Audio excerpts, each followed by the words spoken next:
Well, to be MegaCapitalG here, looking at Calvin Tahan's UDS Kaseme top 4 deck and asking the question, does this prove that this fucker right here, known as Masterpiece, the true Draco Slaying King, in fact needs to be banned? I mean, it's one thing when Masterpiece is kind of the centerpiece of the true Draco deck, which is already a strong archetype by itself, but the fact that you are now seeing it being splashed into ABC of all things, and it's actually working. I mean, the dude got top 4 at the UDS. It's the same UDS that Jeff Jones won, obviously, with Pendulum Magicians. And here's the absolutely stupid part, right?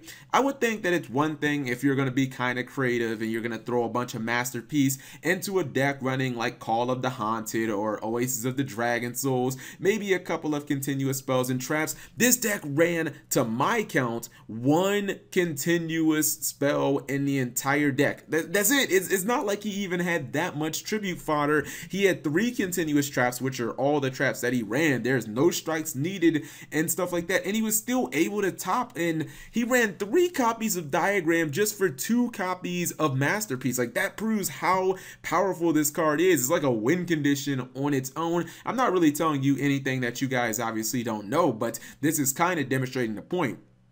A couple of other things to point out is, yeah, Calvin Tahan was one of the people who was playing the entire, I'm going to play 1 copy of Gateway to Chaos with multiple copies of Set Rotation. I talked about that in yesterday's video, the little mini market watch, and that's why the card spiked. But I think it's really interesting, and this is actually one of the things that I noticed about ABC, and this is why I've kind of cooled down on the deck. If you guys ever come to my stream, I talk so much shit about ABC. I actually am like, why did I put that deck in my top 10? I don't think that it's good, but I think that Calvin Tahan, I think that he has kind of covered up one of the big deficiencies with ABC. A lot of people talk about how when you uncontact your ABC Buster Dragon, you get 3 monsters, and it's like, oh, cool, I can go into a Decode Talker. The problem is, like, Decode Talker doesn't really do anything. It's like, oh, I have a Decode Talker. I have basically a beat stick, so it's kind of susceptible to like all mirror forces and kaijus and everything, and it doesn't take away any cards off of my opponent's side of the field. I think that he realized that he could use those pieces from ABC Buster Dragon and do a little more with it. And what I think that he did was, I think a lot of times he used those pieces instead of going into Link monsters. I think he just straight up tributed those pieces for ABC, or excuse me, for Masterpiece, because Masterpiece obviously is a much harder card to kill, especially if your opponent can't kill it with monster effects. And if they're running like Pendulum Magicians, does the deck even have any like spells that can kill this thing? Like, I don't even think, I think all they run is the trap card, and then they run monster effects, but like they don't even have any traps that could actually kill this. So seeing some creative ways to get Masterpiece on the field. A couple of other things that I noticed that were really cool about this, about his side deck, is he actually ran Magnet Reverse. This is a really cool tech in case your ABC Buster Dragon actually gets kaiju'd.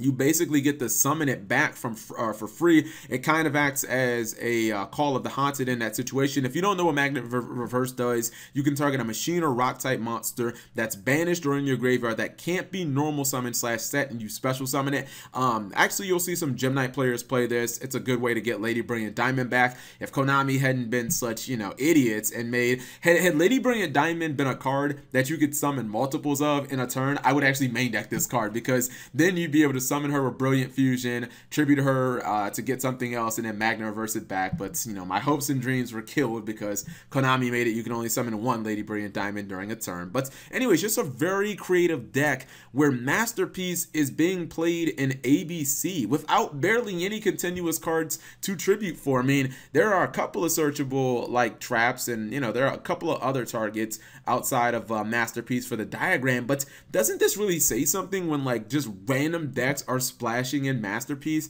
I think I was fine, I've said before, with Diagram not getting the axe, because Diagram, obviously it searches some really good cards, but it kind of acts similar to Fire King Island, in the sense that, you know, Fire King Island can blow up cards from the hand. But I don't know, man. I still feel like Masterpiece is on another level. And if we start to see this card spill into other decks, like, hey, maybe you should play it in Tellarknights. Give up your Call of the Haunteds. Give up your continuous spells. Summon Masterpiece. Win the game.